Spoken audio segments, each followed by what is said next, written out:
نن به موږ لیکچر 3 کوو. په تیر شوي لیکچر کې ما تاسو ته یو ټاسک حواله کړی و چې کله موږ په کریم بورډ کوو نو په هغې باندې فلیران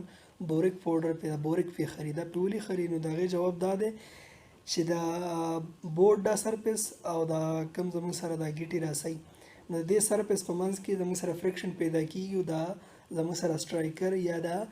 ګیټې چې کوم دي دا موشن یا حرکت په اسانه باندې نشي کولی خو چې کله موږ دې له بوریک ورکو نو بوریک زموږ سره د دې ګیټو یا د سټرایکر او د دې بورډ په سرفیس وکړي فریکشن زموږ سره کموي نو بیا زموږ سره دا ګیټې په اسانه باندې تللی راتلی شي. ښه پریویس لیکچر کې موږ د ګریویټیشنل فورس خبره کړې وه د بیلنس فورس او د انبیلنس خبرې هم کولې. نو بیلنس فورس کې زموږ سره یو مثال دی راکړی دی چې دا تاسو په کورونو کې به تاسو په ټیبل باندې یو ګلدان ښودی لیدلی به مې په دې ګلدان باندې دوه قسمه فورسونه لګېدلي یو فورس دی ګریویټیشنل او موږ ویل دي چې پر جسم باندې کېږي پر جسم باندې لګېدلی هغه فورس دغه فورس کوشش کوي په دې ګلدان باندې چې ځان دی ځمکې ته راکاږي خو د دې په مخالف کې بل یو فورس دا ټیبل چې کوم دی دی لګولی چې دا ګلدان بره ته پې زور کوي چې دا ګلدان بره شي مطلب د دې ګریویټیشنل فورس دا اثر کینسل کوي ټیبل په بره زور کوي په ګلدان باندې او ګریویټیشنل په دې ګلدان باندې کته زور کوي چې ځان ته راکاږي نو د دې ټیبل دا زور او ګریویټیشنل فورس یو بل کینسل کوي ګلدان په خپل زګین باندې حرکت پکې نه راولي نو دا دواړه فورسونه هم زموږ سره سري بیلنسینګ فورسز دي. ویس ګلدان ته وایي WASE. اوس unbalanced forces and their effects اوس راځي چې unbalanced forces وایو د هغې اثرات به څه Did you experience arm wrestling competition تاسو چېرته د arm wrestling competition د دې لاسونو اړولو زور چې خلک کوي ماشومان هم کوي مشران هم کوي تاسو بل دې تصویر ته وګورئ دا یو طرف ته زور کوي بل طرف ته زور کوي دې ته arm wrestling وایي په انګلیش کې نو که په دې فورس کې یو کس طاقتور دی بل کمزوری دی نو یو به اوس لکه دا کس چې کوم دی دا اخوا طرف ته زور کوي دا بل چې کوم نه دی راغسته صرف لاس یې ښکاري دا دې طرف ته زور کوي مخالف طرفونو ته دواړه زور کوي خو د یو زور پې ډېر شو د بل پې کم شو یو زور څه وکړي د یو لاس به ځمکې ته ورسوي نو د یو بل افیکټ نه ختموي که انبیلنس فورس یو بل په مخالف طرفونو کې خو لګي خو د یو بل اثر نه ختموي د یو پې زورور شي او بل کمزوره شي هغه په حرکت په دې جسمونو کې حرکت راولي لکه دا په دې زګین په کار و چې ولاړ وی که نه چې کله بیلنسینګ فورس وی د دواړو زور یو شان وی برابر وی نو په مخالف طرف کې به لاسونه زورونه لګولی او په کار و چې په یو ځای ولاړ وی نو بیا به بیلنسینګ فورس وی خو په دې کې دواړه مخالف طرف ته زور لګوي خو څه شل شوی دی موشن پکې پیدا شو په دې جسمونو کې دا زموږ سره بیلنس فورسز نشو. د SI unit system international unit of force is Newton. د فورس یونټ به زموږ سره صحیح کله چې موږ زور ناپ کوو نو دا په څه کې ناپ کوو لکه موږ چې وزن په کیلوګرام کې ناپ کوو یا فاصله په میټرو کې ناپ کوو نو دغه شان به موږ زور چې کوم دی دا په څه کې ناپ کوو نیوټن کې به ناپ کوو موږ به چې دې کس 1 نیوټن زور ولګاو خر زموږ سره 2 نیوټن زور ولګاو یا زموږ سره ځمکه چې کوم ده دا دومره نیوټن زور لګوي نو دا به موږ څه کوو فورس به موږ په نیوټن کې دغه کوو دا ناپ کوو.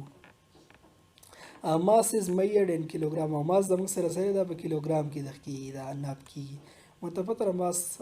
تله چې کله موږ ستلو نو موږ یې په کیلوګرام کې تلو هغه زموږ سره ماس دي. انرشیا ده اوس راځي چې انرشیا ووایو چې انرشیا سره in order to understand inertia perform this activity د دې نه مخکې چې موږ د انرشیا په باره کې بحث وکړو یو اکټیویټي کوو چې موږ ته د انرشیا پریکټیکلي پته ولګي یو اکټیویټي د 6.2 د مټیریل زموږ سره اجزا زموږ سره کم کم پکار دي یو ایم پی ټي جار دی یو ایم پی ټي جار به راوالی جیک به راوالی ګیلاس راوالی ډرینکینګ ګلاس راوالی د سکو دپاره چې کوم ګیلاس یې هغه راوالی یو کارډ راوالی ټو کور د جار یا ګلاس یا زموږ سره د ګیلاس په سر باندې هغه کېدی یا څه وکړي دا کاډو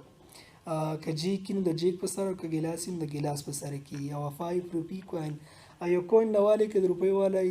که 15 روپو والی یا بل څه کوین یو هغه راوالی اکټیویټي به داسې وکړو چې پلیس ا تک کارډ تاسو وګورئ دا تک کارډ یې راغستی دی او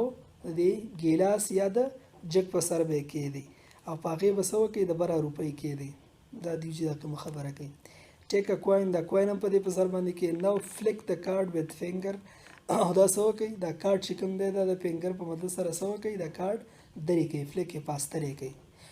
What do you observe تاسو به څه خبره نوٹ کوي the card remove quickly and coin drop in the glass دا کارډ به څه وشي که دا د ریموو شي دا به ډېر کویکلی ریموو شي او دا روپۍ به صحیح دا به څه ته وشلو شي لاندې به ګیلاس ته ورولېږي. اوس دا ډسکس کوو چې ولې.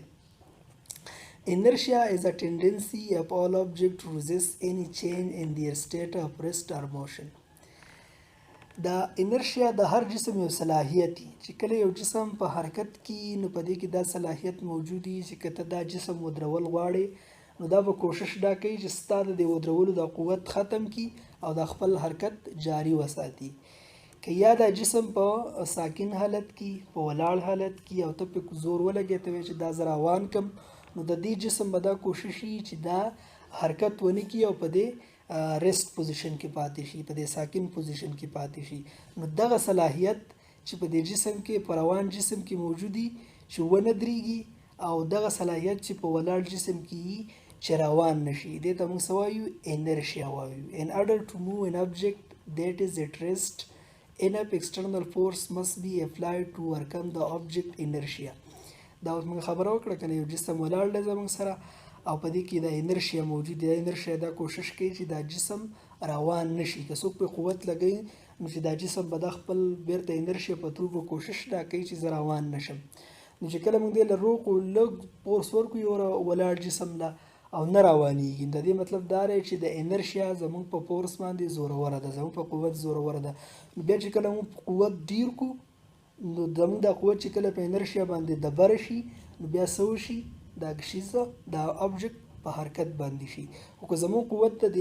جسم د انرشیا نه کمزور دا جسم به نه روانېږي. د heavier a still object is که ولاړ جسم دی هغه زموږ سره څه دی نو دروند دی the more force is required to move it. نو په دې کې به انرشیا سیوای نو موږ له قوت ډیر پکاري چې د انرشیا کمزوري شي زموږ د قوت په مدد په مقابله سره. یو دغه دی معلومات راکوي a passenger standing in a bus fall backward when the bus start all of a sudden and passenger standing in a moving bus will fall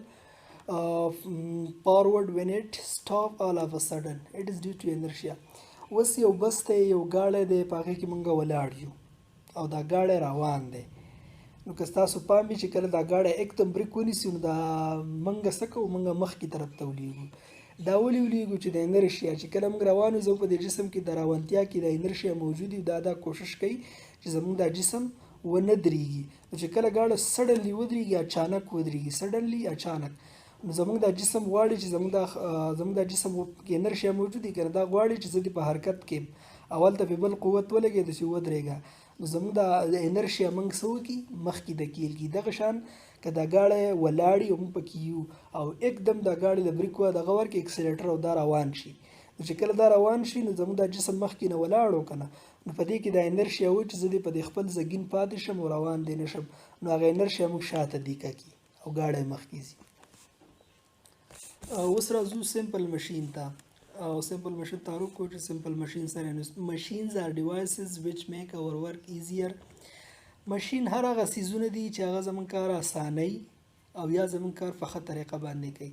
نو هر هغه شی چې زموږ کار اسانوي نو هغه به زموږ سره ماشین یا زموږ کار په ښه طریقه کوي نو هغې ته هم ماشین وایو. لکه په کور کې به زموږ سره مثال قینچي شوه قینچي چې کوم دی دا زموږ کار اسانوي کنه کپړه اسانه کټ کېږي بغیر د قینچي نه که موږ کپړه کټ کوو نو ډېره په مشکله به کټ کېږي او یا به رانه ګډه وډه کټ کېږي خو په قینچي زموږ سره ډېره سیده او ډېر په اسانۍ کټ کوي نو قینچي زموږ سره ماشین شو یا د ګنډلو ستنم زموږ سره ماشین شوه موټرم زموږ سره ماشین شو د اوبو موټرم ماشین شو هر هغه څیز چې هغه زموږ کار اسانوي او په ښه طریقه یې کوي نو هغې ته هم ماشین ویلی شو. په دې تعارف چې څه شی پوره وته هغه به زموږ سره ماشیني. ویج فانا انکلاین پلین زموږ سره خویندي والا سرفیس ان لیور ار ایگزامپل اف سمپل ماشین او جبل دا زموږ سره د ماشینونو مثالونه لري لکه جبل زموږ کار اسانوي و پانی زموږ کار اسانوي یا یو خویندي سرفیس چې کوم دی دا هم زموږ کار اسانوي دې ته موږ ماشین ویلی شو. په دې کې اولنی دی ویجز وایو پانی. It is a simple machine دا یو سمپل ماشین دی. It is triangular in shape and thin on one side and thick on the other side. دا یو سمپل ماشین دی چې د دې شکل صحیح د ټراینګولر په شان شکل وي لکه دا وګوره ټراینګولر کې زموږ سره درې سایډ او بند دي دا یو ټراینګولر شیپ جوړی که نه جوړی تاسو وګورئ یو سایډ یې دی وایي چې thick موټی او بل سایډ یې صحیح نری دا وګوره دا سایډ یې نری. It is used to separate two objects او دا موږ د دوه جسمونو د جدا کولو لپاره استعمالو لکه دا وګورئ دا دوه لرګي د جدا کولو لپاره هم د فانه استعمال کړې ده یا لرګي چول لپاره هم فانه استعمالو. The wood cutter uses it to break the wood into two pieces. او wood cutter لرګي چول والا ته وایي وایي لرګي چول والا دا څه کوي د لرګو د جدا کولو لپاره استعمالوي په دوه پیسونو کې نه تقسیمولو لپاره. دویم قسم ماشین زموږ سره انکلاین پلین دی خویندو والا سرفیس چې انکلاین یو خویند غوندې کې سرفیس چې یو طرف لوړی بل زموږ سره د ځمکې سره لګېدلی. It is a simple machine for lifting object to a height. دا یو سمپل ماشین دی چې هغه زموږ سره صحیح د جسمونو د چتولو لپاره موږ استعمالوو. It is consist of a plane surface that make an acute angle with the ground. دا یو پلین سرفیس یي هموار سرفیس یي چې دا د ځمکې سره یو اکیوټ انګل جوړوي. اکیوټ انګل به تاسو په میث کې ویلی هر هغه انګل چې هغه زموږ سره د 90 نه کم وي نو هغې ته موږ اکیوټ انګل وایو. دا زموږ سره دا وګورئ دا انګل چې کوم دی دا د 90 نه کم دی که نه که دا سرفیس سیده سیده ولاړ بیا به 90 وی د 90 دلته جوړیږي او دا زموږ سره د 90 نه کم دی نو دا اکیوټ انګل شو او یو خوینده یې زموږ سره جوړ کړو او دا موږ سره د جسمونو د چتولو لپاره موږ استعمالوو. صحیح ده. listing راځي وایي چې سوچ وکړو have you seen a truck loading and unloading. تاسو یو ټرک لیدلی چې هغه ډکیږي او تشیږي. لوډینګ ډکولو ته او انلوډینګ تشولو ته وایي. why it is easy دا ولې اسانه ده to lift the load by the inclined plane. چې دا inclined plane چې کوم دی په دې باندې موږ دا وزن په اسانه باندې خېجو ټرک په اسانه لوډ کوو. د ټرک دا باډي شاته راکښته کولاو کړي او په هغې باندې وزن کوزولو او خېجولو کې موږ ته اساني وي. دا زموږ سره یو مشین ترو کار کوي چې زموږ کار څه کوي اسانوي. که داسې وي نو بیا به څه وکړي دا انسان خو ټوپ نشي وهلی که نه چې ټرک ته سامان ور وخېږي خو دا پلین ورته کېږدي یو سرفیس جوړ کړي پلین سرفیس او په هغې په ترو باندې بیا موږ څه کوو په شا باندې هم خېجولی شو او هلته ورته رسۍ ماچولی شو د رسۍ په مدد سره یو څیز راښکودی شو. نن دا پوره دی نور به نیکسټ ویډیو کې ډسکس کوو. والسلام.